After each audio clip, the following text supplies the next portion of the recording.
Yesterday, Kenneth Okonkwo, a mole who just exposed himself, that's what Labour Party is saying, says others will be exposed, fumigated, out. Recall that Kenneth Okonkwo decided to leave Labour Party formally yesterday. Another story here, refinery saga, NNPC supplies insufficient crude oil, Dangote alleges. Interesting development there. All right, to the Daily Times now. Proposed nationwide protest.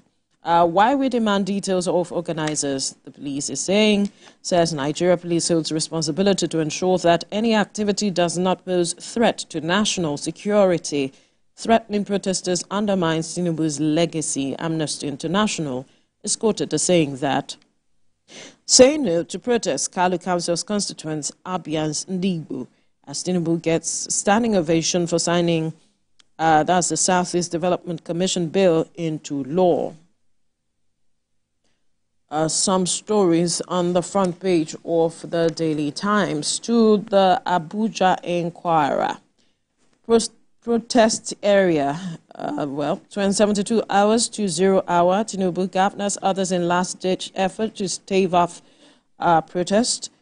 Security ramped up nationwide. Organizers dig in. Some stories on the front page of the Abuja Inquirer. To the Daily News Hub, finally, P2B identifies with hashtag #EndBadGovernance, governance, throws weight behind planned nationwide protest, warns security forces against overzealousness during protest, says protest is allowed globally, urges would-be demonstrators to be law-abiding, civil in manner, identifies hunger, hopelessness as sponsors of protest. And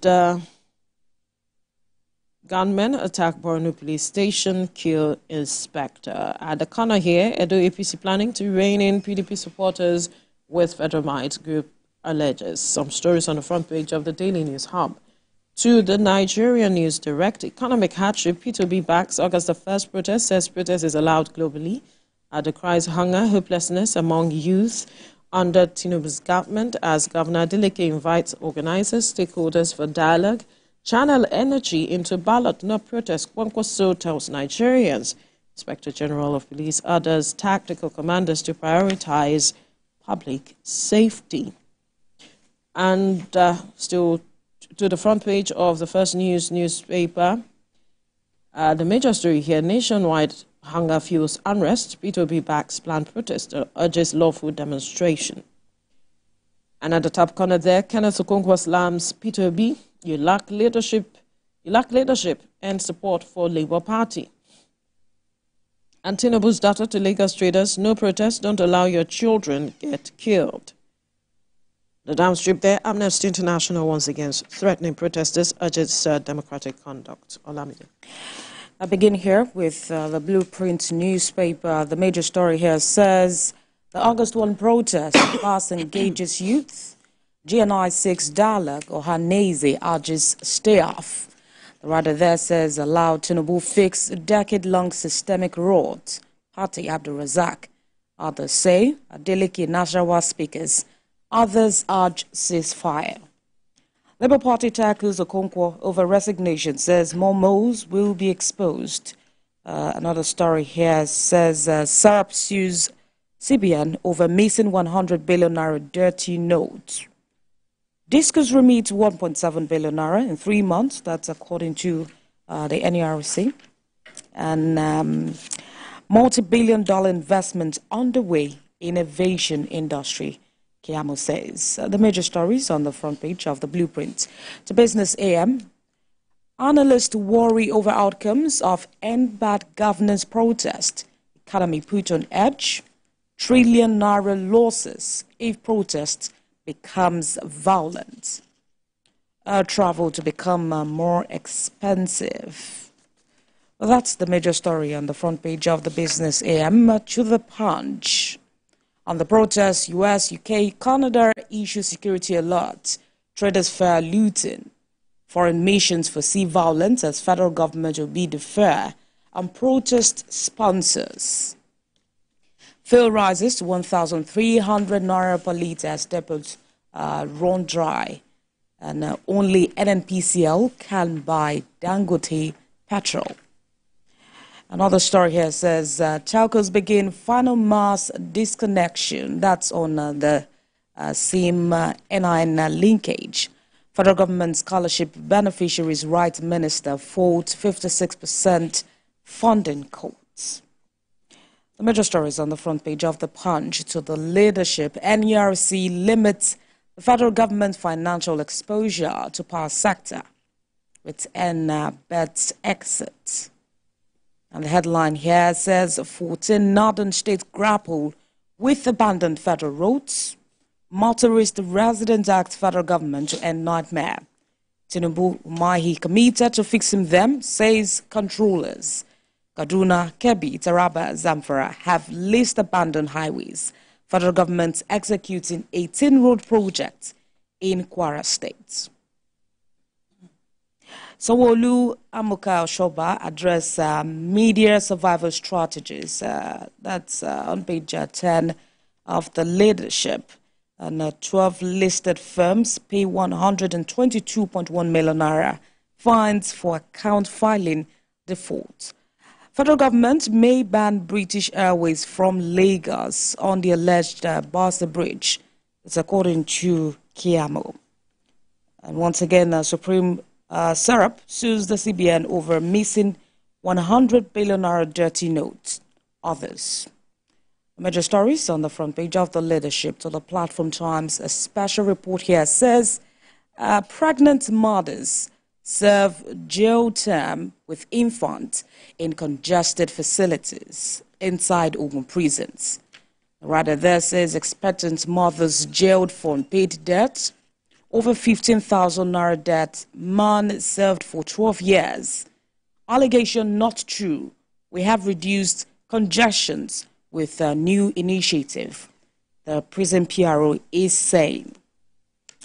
Another story here says Afeniferi's leadership rift deepens as Fashionati faction opposes Adebanjo-backed protests. Insurgents plan to exploit protests for heinous acts. Yobe CP warns.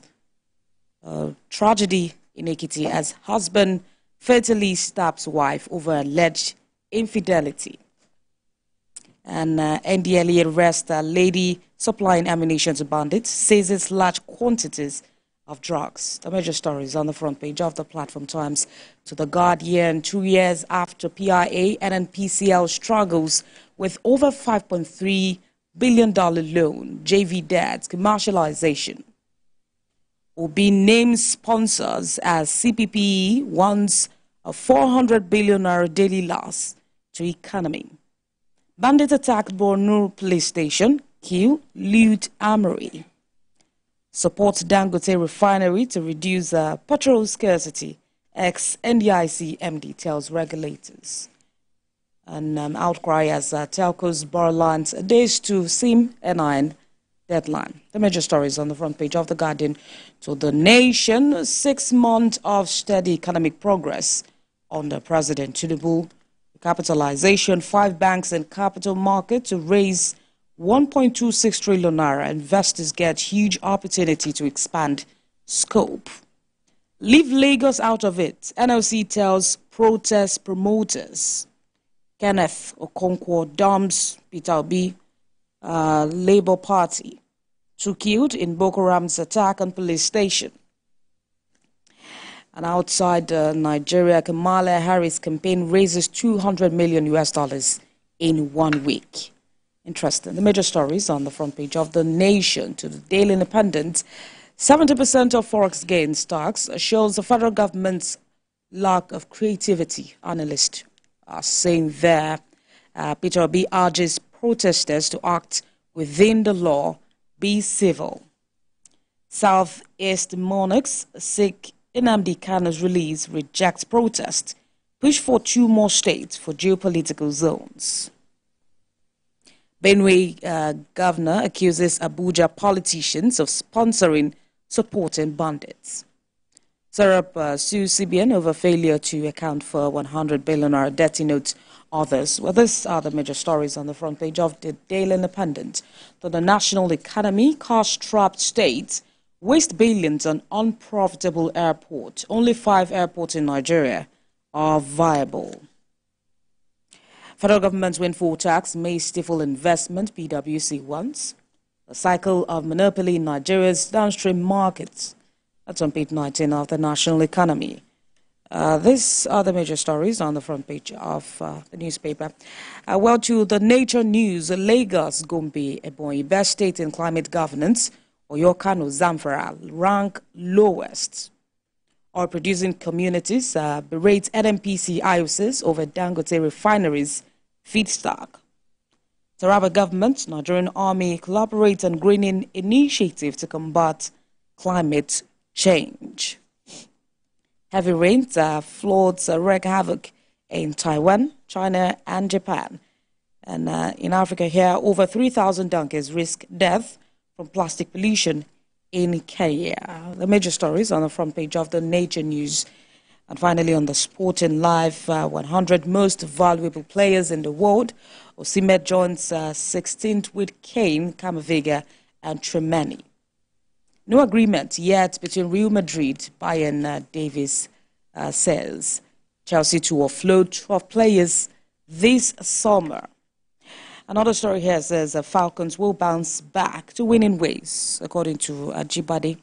Adeyemi's agent pushes for Juve move, and Guardiola addresses Man City's future. Veronica.